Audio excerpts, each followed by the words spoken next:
Good morning. I'm just enjoying the moment. Today's title is 2012. It's all about getting here. It feels good to be back in the workshop with Margie, friends, and brave souls, willing to awaken and remember the significance of 4. We are, as humans on Earth, 4-part beings. We have been well trained to be mental and physical in most modern cultures, and many have been less concerned with the spiritual and emotional aspects of our being. That is one reason why there is so much imbalance in the world. So many of us avoid these areas that the matrix has tended to avoid and invalidate. We all need to be reassured that it is not only okay, it is essential that we operate fully in all 4 aspects of our amazing beings. Indeed, one of the premises of the workshop is that humans have in our culture been invalidated in what we feel. We are taught as children, many of us, you don't feel that way, or big boys don't cry, or girls don't express anger. And we have been told that it's inappropriate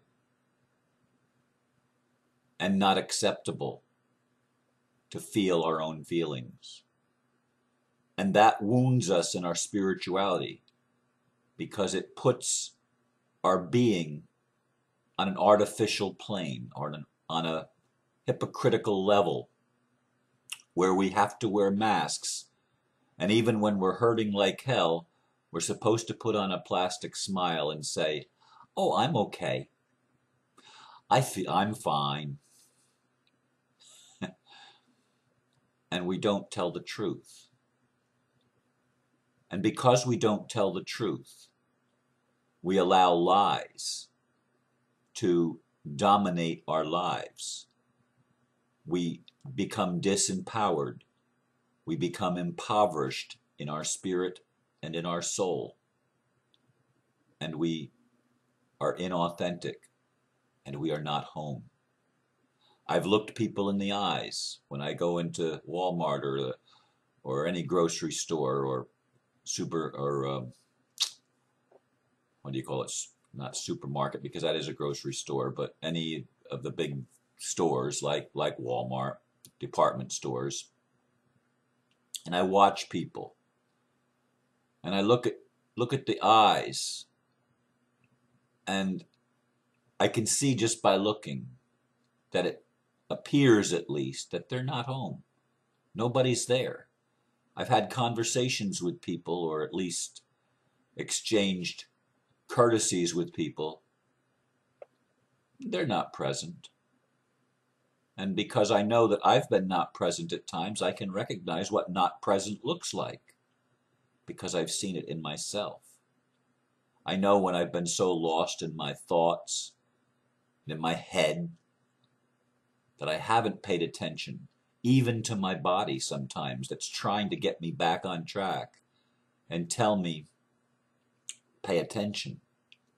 There's something you need to look at here. That's why there's a little bit of pain. And I've tended, and humans tend oftentimes to ignore our pain instead of paying attention to it. It's something that's negative and therefore to be avoided. And we've been conditioned and programmed to be less than whole. And in 2012, it's so important that each of us begins the journey of integrating the parts of ourselves that have been wounded and deemed unacceptable, deemed invalid. And we need to validate ourselves, and we need to find other people that will help us walk that path of validation and reintegration of the opposites, to balance ourselves and bring our individual selves and lives back into a harmonious thing where we allow ourselves to be fully human, which is the most spiritual thing anybody can ever do. I was especially touched this morning when I got up. I purposefully stayed in bed, as I often do when I have a guest in the house. I often stay in bed and I don't go into the meditation room, which I didn't today, although I could have, when you'll hear why. I stayed in bed till a little bit after 4 o'clock, although I woke up a little after 3:30, and I did my meditation in bed, which is nice some mornings, quite honestly. But my friend brought her dog with her, and the dog is an old dog. It's painful to watch how the dog moves. It's so difficult for the dog. It needs help even walking. And I didn't know she was going to bring a dog, and she apologized to me for not telling me up front, but she couldn't find anybody to watch the dog at home, and she came with the wonderful pet. And I went in and we set a bed up for it in the garage, which is what was suggested, because I generally don't keep animals in my living space, and that has been a lifelong thing. Because when I was growing up, the animals, the dog, we had dogs, but the dogs stayed in the dog coop outside. They didn't generally come in the house. That did change with my family as I was already an adult and out of the house. But that was the case when I was growing up. Anyway, I went out to the garage to check and see if the dog was okay, and I was surprised that my friend is sleeping on the garage floor in the bed made up for the dog, sleeping with the dog. And it just touched my heart.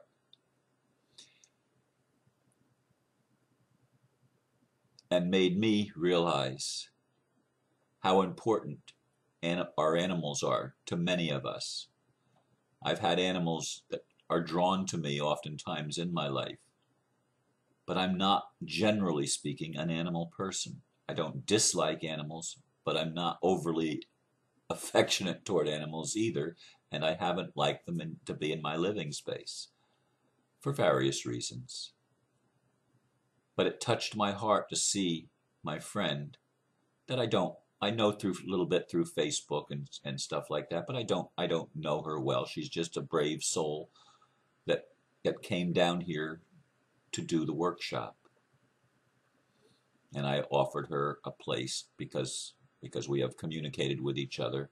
I have offered her a place to stay here, but it touched my heart to see that she was willing to forego sleeping in a comfortable bed to be with her beloved pet. And we need to be validated. That sometimes things that don't seem logical to the left brain are ways of the heart. And we need to validate our heart. We need to validate the pain that we have felt, not to dwell in the pain, but certainly not to push it down and say it doesn't matter, because it does matter. When we invalidate parts of ourselves, those parts come to the surface in various ways, and oftentimes in disease, oftentimes in discomfort in our lives, and they cause imbalances in our relationships, in our work, in our creativity, in every aspect of our beings, because we have invalidated part of ourself. And I want to encourage each one of you that listens to stop doing that if you've been doing it, and to encourage you to keep doing it if you've been validating your experience. You don't need to push your feelings down. What you feel is what you feel. if you own it, if you accept it, you can create with it. You can be in a place where you come alive because you're giving yourself permission to be authentic.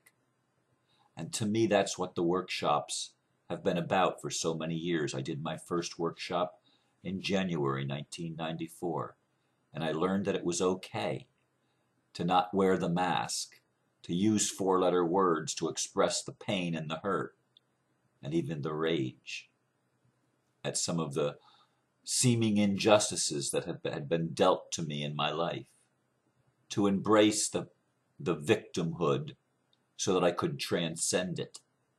And we all need to do that. But I got permission to be authentic.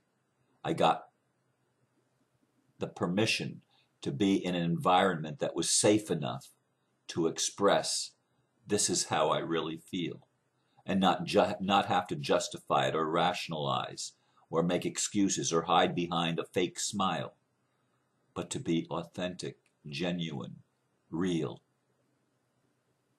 That's the beauty to me of the workshop, and why I've gone back so many times again and again throughout my life to observe the miracle of people getting here. Friday night in the workshop is all about getting here. It's all about recognizing that it's okay to have experienced what you experience and to feel the feelings that are associated with those experiences, whatever they may be. And I've seen every imaginable abuse that people have gone through in their childhoods and even in their adulthoods. And we have not been given permission in most of our culture to express that. And the workshop makes a safe place to express it. And I encourage you, if you don't have a workshop, you're welcome to, of course, to come to ours. I've had people come from Sweden and Iceland to be with us in the workshop. And usually it's local people, but people do come from greater distances at times. But find a community, find a place where you are allowed to be really intimate with people, where you are allowed to express your thoughts, your feelings. You're allowed to tell your story with the idea that you're not your story, but this is what I've experienced, to validate your own experience, because that's the only way you're ever going to be liberated from being trapped in your experience. You have to first own it. And so I feel great love and great appreciation this morning for all the brave souls around this planet that are waking up, and they're recognizing that in order to be whole, we may have to violate some of the rules that we've been taught and the taboos. We may have to step outside of our comfort zone and learn new things, but it's really not learning, it's really remembering that we are love and loving every aspect of our beautiful and wonderful beings. Because as we embrace all the four parts, we're going to be given a quintessential part, a fifth part, taken to a fifth dimension, if you will. A part that brings them all together and makes us whole. Our essence is wholeness. Our essence is love. Our essence is unity. And we need to unify within our individual beings if we're ever going to be able to unify as a collective and create peace on earth and a world that works for everyone. We're doing that. We're doing it. But it always happens from the inside out.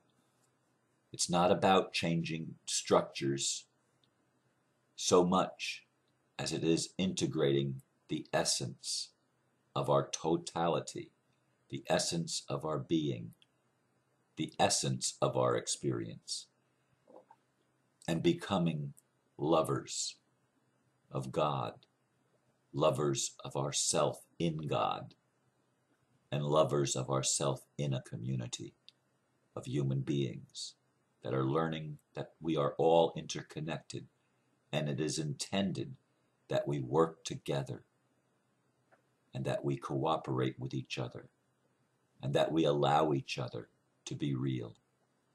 One of the ways that I notice people that are shrills is they're trying to correct everybody else, which is a method of invalidation. It's not about correcting other people. It's about allowing other people to be where they are, because that is love. And that's why I love the workshops, because it creates that environment, even if it's only for a weekend. And I'm so grateful to be able to behold people learning how to love better and to be part of that beautiful blessing and that beautiful miracle of transformation as the lights come on and as people get here as fully human, fully divine beings. I thank you very much for listening this morning, and I send you blessings, each one of you, wherever you are on your journey. And I thank you for being willing to be here now, at this time in 2012, when so many things are changing. Namaste. Thank you.